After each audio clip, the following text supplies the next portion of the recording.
Sir. ఈ రోజు ఒక అధికారిని మనం అరెస్ట్ చేస్తే ఆ కుటుంబం మొత్తం రోడ్డున పడిపోతుంది. ఆ కుటుంబం రోడ్డున పడడానికి ఆ అధికారి అరెస్ట్ అవడానికి గల కారణం అప్పుడు ప్రవోక్ చేసిన ప్రభుత్వం. ప్రతిసారి ప్రభుత్వాలు తప్పించుకుంటాయి. మాకు అదే అర్థం కాదు. ఈ రోజు బలిపశువులు అధికారులు అంటారు అయితే. సార్ బలి పశువులు ఇప్పుడు కాదు సార్, ఎప్పుడు అధికారి. నేను తెలంగాణలో దిశ కేసు చేసినప్పుడు అప్పుడు గవర్నమెంట్ కేసీఆర్ గవర్నమెంట్ ఇంప్రెస్ అయిపోవడానికి, గౌరవ్ సజ్జనార్ గారు ఆయన హీరోయిజం అయిపోవడానికి 9 మంది పోలీసులు ఎన్కౌంటర్ బలైపోయారు. నేను కష్టపడి సుప్రీంకోర్టులో మా అడ్వకేట్ల అందరి సమక్షంలో తెచ్చిన జడ్జిమెంట్ 9 మంది పోలీసులను సస్పెండ్ చేయమని. కానీ వారు ఆ సీన్ లో ఉన్నారు. కానీ సీన్ లో లేని వారెవరు? ప్రశంసలు అందించుకున్న వారెవరు? దానికి శభాష్ అని తప్పట్లు కొట్టిన వారెవరు? మరి వారు మాత్రం సేఫ్ మోడ్ లో ఉన్నారు. ఇక్కడ కూడా ఎంతో మంది అధికారులు బలవుతున్నారు. ఈ రోజు రెడ్ బుక్ ఓపెన్ చేస్తే ప్రతి ఒక్కరి బతుకులు ఇక్కడే ఉన్నాయి. వీరు దేనికోసం చేశారు? జోగి రమేష్ గారు స్టేజ్ మీదకి ఎక్కినప్పుడు ఎవరిని ఇంప్రెస్ చేయాలా? అదేదో ఒక సినిమాల్లో జోయిమాలిని జ్యోతి చిత్ర డాన్స్ మొత్తం వల్లే సినిమా హిట్ అవుతుందంటండి.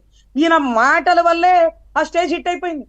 జోగి రమేష్ గారు చంద్రబాబు గారు గురించి విమర్శిస్తూ, పవన్ కళ్యాణ్ గారిని విమర్శిస్తూ, పాపం జగన్ గారి ముఖంలో నవ్వు చూడాలి. కాదు రజనీ గారు, మీరు విమర్శిస్తాడని చిన్న చిన్న పదాలు వాడితే కుదరదు సార్.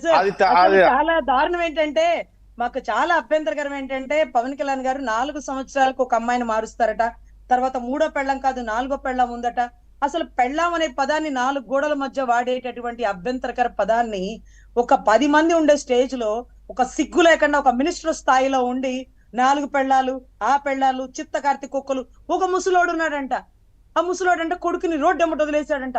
వాడు ఒక పంది తిరిగినట్టు రోడ్డు ఎమ్మట తిరుగుతున్నాడంట. ఈ రోజు బుక్కు రాసింది ఎవరో తెలుసుకే, నీ బతుకు ఎక్కడుందో తెలుసుకే.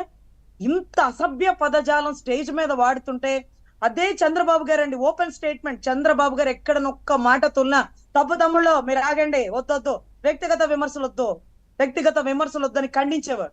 కానీ సిగ్గు లేకుండా అదే స్టేజ్ మీద నవ్వుకుంటూ ప్రతిపక్ష నాయకులను తిట్టడం కాదు, బూతులు ఎదురుతూ వాళ్ళ భార్యలను సంబోధిస్తుంటే సిగ్గు లేదురా మీ ఇంట్లో ఆడవాళ్ళు? మీరు స్టేజ్ చెప్తున్నారు కదా, అసెంబ్లీలోనే అలాంటి పదజాలం వాడి తిట్టినా అని మిన్నకున్నారు కదా సీఎం గారు, అప్పటి సీఎం. సార్ ఆయన చెప్తేనే వీళ్ళందరూ చేస్తున్నారా? ఆయన పురమాయించి స్క్రిప్ట్ రాస్తే వీళ్ళ బతుకులకి వీళ్ళు చదువుతున్నారా? నిన్నటి రోజు జోగి రాజీవ్ గారు అంటారు, ఒక ఆయనకట మానసిక రోగట, ఒక ఆయనట ఇంకొకటట. ఇన్ని మాటలు మాట్లాడిన వాడు నా కొడుకు ఎక్కడో ఎంఎస్ చేసి ఇక్కడ రియల్ ఎస్టేట్ చేయడానికి వచ్చాడా?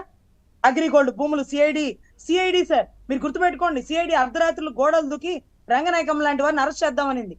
ఎంతో మందిని అరెస్ట్ చేసింది, కుళ్ళబొడిచింది. రఘురామకృష్ణ గారిని కర్రలతో కాళ్ళ మీద కుళ్ళబొడిచింది. కానీ వాళ్ళ బతుకులు గేటు కాడ వాచ్మెన్ డ్యూటీలు ఎక్కడంటే అగ్రిగోల్డ్ భూములకి. కానీ ఆ పని చేయకుండా లింగంనేని రమేష్ గారి ఇల్లు జప్తు చేస్తాము, లేకపోతే అర్ధరాత్రులు గోడలు దూకుతాము అంటే సిగ్గు లేదా మీకు ఆ వృత్తి ధర్మంలో ఉండడానికి? ఆ యూనిఫామ్ వేసుకొని కండవ కట్టుకొని పోటీ చేయండి, కార్యకర్తలుగా ఉండండి, అప్పుడు ఒప్పుకుంటాం. యూనిఫామ్లు వేసుకొని మీరు అర్ధరాత్రులు గోడలు దూకి మీ రోజు అగ్రిగోల్డ్ భూములకి కాపలా గాయాల్సిన వాళ్ళు మీరు కాపలా గాసారా? అతను ఓపెన్ గా ఇస్తున్న స్టేట్మెంట్ ఈనాడు క్లాసిఫైడ్స్ లో వచ్చిందండి, నేను కూడా ఈనాడు క్లాసిఫైడ్స్ లో వేశానండి అంటే ఎలా తప్పించుకోవాలో ముందుగానే ట్రయల్ ప్లాన్ లో దిగి కొడుకుని ఇరికిచ్చాడు తండ్రి.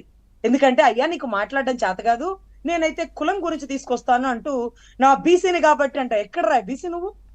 ఒక బీసీ అమర్నాథ్ గౌడ్ అనే వ్యక్తి పసిబిడ్డ, 10వ క్లాస్ బిడ్డ, లవ్ ఫెయిల్యూర్ అయిపోయి చచ్చిపోయాడా?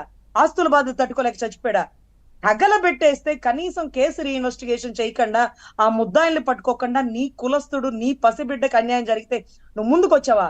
ఈరోజు సిగ్గు లేకుండా నువ్వు బీసీ కులం అని వాడుతున్నావా? బీసీ కులంతో నువ్వు రిజర్వేషన్ ఉండి మినిస్టర్ తెచ్చుకున్నావే కానీ ఆ కులానికి ఉపయోగపడలా. ఈ రోజు నీ కేసు తవ్వుతున్నప్పుడు నీ బ్యాక్గ్రౌండ్ తీస్తారు జడ్జి గారు. అతని పాపం గతంలో ఎన్నెన్ని మంచి పనులు చేశారో చెప్పండి, నేరపూరితమైన చరిత్ర ఉందా చెప్పండి అని అడుగుతారు. వాళ్ళ పూరిత చరిత్ర మొత్తం చేస్తే పూరి బంగాళదుంప కుర్మా అయిపోతుందండి వాళ్ళ బతుకులు. సో ఇటువంటి పరిస్థితుల్లో వీళ్ళు తప్పించుకోలేరండి. జడ్జి గారిని అడిగింది 2 వారాలు టైం ఇస్తే సుప్రీంకోర్టుకు వెళ్ళొస్తామండి. సుప్రీంకోర్టు ఒక అద్భుత జడ్జిమెంట్ ఇచ్చిందన్నారు, అది ఇంప్లిమెంట్ అవ్వదండి, అది దీంట్లో అప్లికేబుల్ అవ్వదు, ఆ జడ్జిమెంట్ వీళ్ళకి వర్తించదు అంటూ ఎక్కడైతే ప్రభుత్వం తరపు న్యాయవాదులు కూడా వాదించడం జరిగిందండి. వీళ్ళకు శిక్ష పడాలా, వీళ్ళు జైల్లో ఉండాలా?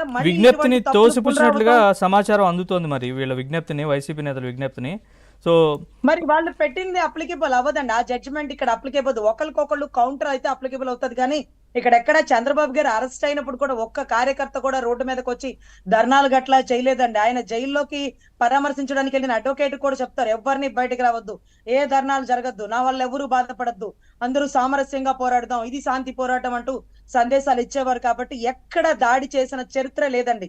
వారే దాడి చేశారు. వారి నాయకులు రెచ్చగొడతా ఇచ్చిన స్టేట్మెంట్ మీడియా ముఖంగా ఎవిడెంట్రీ, మా కార్యకర్తలకు బీపీలు వచ్చినాయి, అయితే అవతల పార్టీ ఆఫీసులు పగిలిపోతాయా? సిగ్గు లేదా అలాంటి మాటలు మాట్లాడడానికి ఒక ముఖ్యమంత్రి స్థాయిలో ఉండి? ఒక్క నిమిషం రజనీ గారు, చట్టరీత్యా చర్యలు తీసుకుంటారండి. రైట్, ఒక్క నిమిషం రజనీ గారు. సత్యమూర్తి గారు, సో ఈ కేసులో మనం చూస్తే టీడీపీ ఆఫీస్పై దాడి కేసు